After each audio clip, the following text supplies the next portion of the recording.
धरती,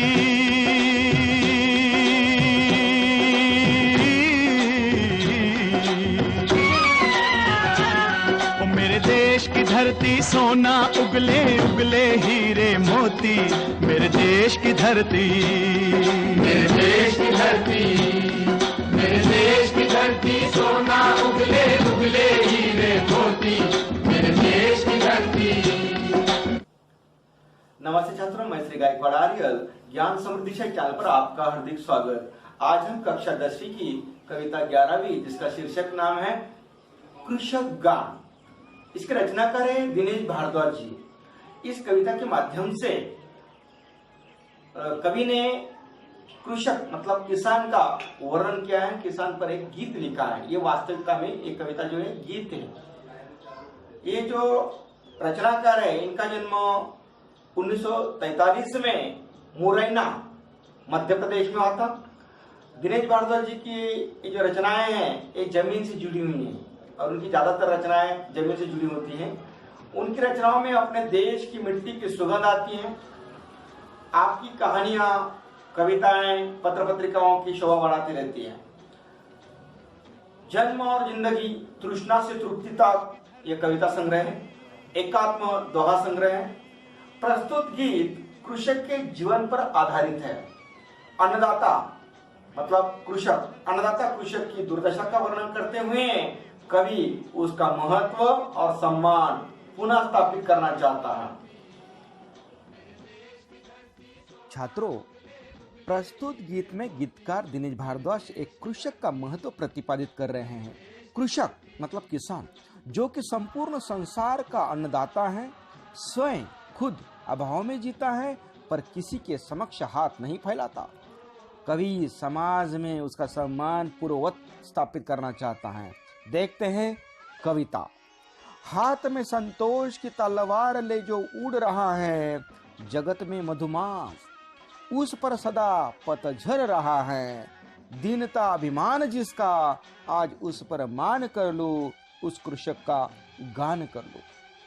संतोष मतलब संतुष्टि, तलवार कृपान, जगत में मधुमास, मधुमास का मतलब वसंत ऋतु, पतझर पत्तों का झड़ने का जो ऋतु होता है, शिशिर ऋतु। ओ दीनता गरीबी, अभिमान गर्व, एक नाज और मान सम्मान।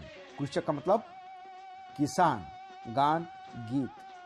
इन पंक्तियों के माध्यम से कवि हमें बताना चाहते हैं कृषक के अभाव की कोई सीमा नहीं है, परंतु उसके पास संतोष मतलब हमेशा आनंद में रहना, उसके पास संतोष रूपी धन है। वो उसी संतोष के सहारे अपना जीवन व्यतीत कर रहा है। पूरे संसार में कैसा भी वसंत आए, मतलब दुनिया के जो लोग हैं दूसरे अन्य किसान छोड़कर, वो कितनी भी खुशियों से अपनी तरक्की प्रगति करते रहे, वो कितनी भी खुशी में रहे, कृषक के जीवन में सदैव पतझड़ ही रहता है। कृषक की हमेशा परेशानियां रहती हैं। उसका जीवन कुदरत के मन पर चलता है, कुदरत के माहौल पर चलता है। अर्थात ऋतुएं बदलती हैं, लोगों की परिस्थितियां बदलती हैं, परंतु कृषक के भाग्य में अभाव ही अभाव है। ऐसी दयनीय स्थिति के बावजूद उसे किसी से कुछ मांगना अच्छा नहीं लगता। वो किसी के सामने अपने हाथ नहीं फैलाता। कृषक को अपने दीनहीन दशा पर ही नाज है, गर्व है, फक्र है। मैं ऐसे व्यक्ति पर अभिमान करना चाहता हूँ। मैं कृषक के गीत गाना चाहता हूँ। देखते हैं अगली पंक्तियां। चूस कर रक्त जिसका जगत में मधुरस बनाया, चूस कर रक्त जिसका जगत में मधुरस बनाया, एक सी जिसको बनाई सृजक ने भी धूप छाया। मनुजता के ध्वज तले आह्वान उसका आज कर लूं, उस कृषक का गान कर लूं। चूस कर मतलब शोषण करना, रक्त मतलब खून, जगत संसार जहां मधुरस यानी कि जीवन रस, अन्न धान्य, अनाज, सृजक यानी कि निर्माण करने वाला, निर्माता, बनाने वाला। धूप छाया, धूप मतलब उसे हम मराठी में ऊन कहते हैं, छाया यानी कि मराठी में उसे हम सावली कहते हैं। मनुष्यता, मनुष्यता, इंसानियत, मानवता। ध्वज, झंडा, आह्वान, पुकारना, बुलाना। इन पंक्तियों के माध्यम से हमें कवि बताते हैं, कृषक दिन रात खेतों में काम करता है, अपने रक्त को पसीने में बदलता है, अपने रक्त को पसीने के रूप में बहाता है और संपूर्ण जगत को जीवन रस प्रदान करता रहता है। ईश्वर की बनाई इस सृष्टि में, ईश्वर की बनाई इस सृष्टि में उसके लिए धूप छाया दोनों एक सी है। मौसम में कैसा भी बदलाव आए, कृषक की स्थिति नहीं बदलती। मैं मानवता के साथ उसका आह्वान करना चाहता हूँ, मैं कृषक के गीत गाना चाहता हूँ। यहाँ कवि कहते हैं, भगवान ने बनाई हुई ये दुनिया है, इस दुनिया में भगवान के लिए सभी लोग एक जैसे। भगवान ने धूप बनाई है तो गरीबों के लिए, अमीरों के लिए एक जैसी है। छाया बनाई है, गरीबों और अमीरों के लिए एक जैसी बनाई है। लेकिन इस किसान के जीवन में हमेशा धूप ही धूप लिखी हुई है, परेशानी ही परेशानियां लिखी हुई हैं। देखते हैं अगली पंक्तियां। विश्व का पालक बन जो अमर उसको कर रहा है, किंतु अपने पालितों के पद दलित हो मर रहा है। आज उससे कर मिला, कर का मतलब हाथ, नव सृष्टि का निर्माण कर लूं, उस कृषक का गान कर लूं। विश्व का पालक, पालक यानी कि पालन करने वाला, अन्नदाता। अमर, जीवन देना। पालितो, पाला हुआ, आश्रित। पद, पैर। दलित, कुचला हुआ। कर, हाथ। सृष्टि, संसार, दुनिया। इन पंक्तियों के माध्यम से कवि हमें समझाना चाहते हैं, बताना चाहते हैं कि संपूर्ण संसार का अन्नदाता कौन है? कृषक है, किसान है। कृषक संपूर्ण संसार का अन्नदाता है। वो अन्न उगाकर पूरे विश्व का पालन करता है, लोगों को जीवन देता है। किंतु अफसोस की, मतलब दुख की बात है कि जिन लोगों को वो पालता है, उन्हीं के द्वारा उसे पददलित किया जाता है, अपमानित किया जाता है। मैं चाहता हूं कि मैं कृषक का हाथ पकड़कर एक नवीन सृष्टि का निर्माण करूं, जहां लोग उसके महत्व को समझे, उसका सम्मान करे। मैं उस कृषक के गीत गाना चाहता हूं। अगली पंक्तियां। क्षीण निज बलहीन तन को पत्तियों से पालता जो, उसरों को खून से निज उर्वरा कर डालता जो।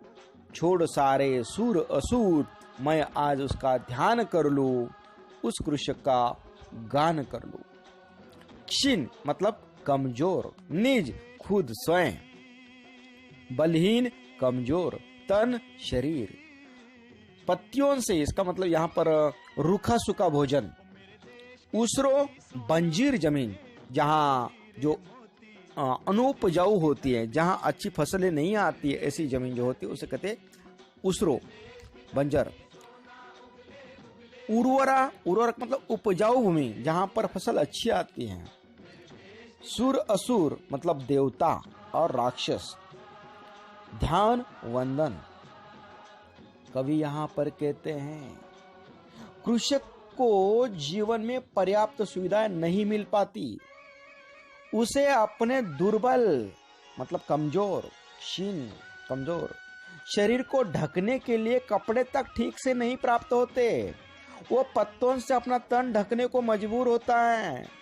कृषक ऊसर धरती में जितोड़ मेहनत करके पसीने के रूप में अपने खून को बहाकर उसे उपजाऊ बनाता है।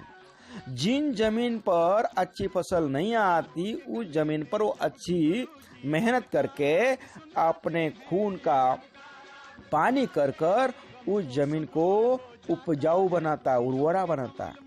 मेरे लिए वो सभी देव देवताओं से ऊपर है। मैं चाहता हूं कि देव दानवों के स्थान पर कृषक का ही ध्यान करो। कृषक की पूरी मेहनत अगर मैं देखूं, वो हमारे लिए किस तरह से अन्नदाता हैं, ये अगर मैं सोचूं, तो मैं भगवान के बदले, दानवों के बदले मैं कृषक का ध्यान करना चाहता हूं, कृषक को प्रणाम करना चाहता हूं, उसी के जीवन को बेहतर बनाने का प्रयास करूं। मैं कृषक के गीत गाना चाहता हूं। अंतिम पंक्तियां, यंत्रवत जीवित बना है, मांगते अधिकार सारे, रो रही पीड़ित मनुष्यता। मनुष्यता मतलब मानवता, इंसानियत। आज अपनी जीत हारे, जोड़कर कन कन, उसी के नीड़ का निर्माण कर लू, उस कृषक का गान कर लू। यंत्रवत यानी कि मशीन के समान, अधिकार हक, मनुष्यता मानवता, नीड़ घोंसला घर, जो पंछियों का घोंसला होता है ना उनके रहने के लिए, हम उसे मराठी में खोपा कहते हैं, उस तरह से घोंसला मतलब मकान घर। इन पंक्तियों के जरिए कवि हमें बताना चाहते हैं कृषक एक जीवित मशीन के समान है। रात दिन साल भर काम करते रहता है। जैसे मशीन जो होती है ना कल कारखानों में, वो कोई मांग नहीं करती, बटन दबा दो शुरू हो जाती है, वो अपना काम करते रहती है। मशीन काम करते वक्त उस काम का फल जो मिलेगा उसके बारे में नहीं सोचती। बस उसी तरह कृषक जीवित मशीन के समान है, वो बिना अपने अधिकार मांगे मशीन की तरह पूरा जीवन काम करता रहता है। उस अन्नदाता सृष्टि के पालक की दुर्दशा देखकर आज मानवता रो रही है। उस अन्नदाता जो किसान है उसे अन्नदाता कहते हैं। उस अन्नदाता सृष्टि के पालक की दुर्दशा बहुत है आज।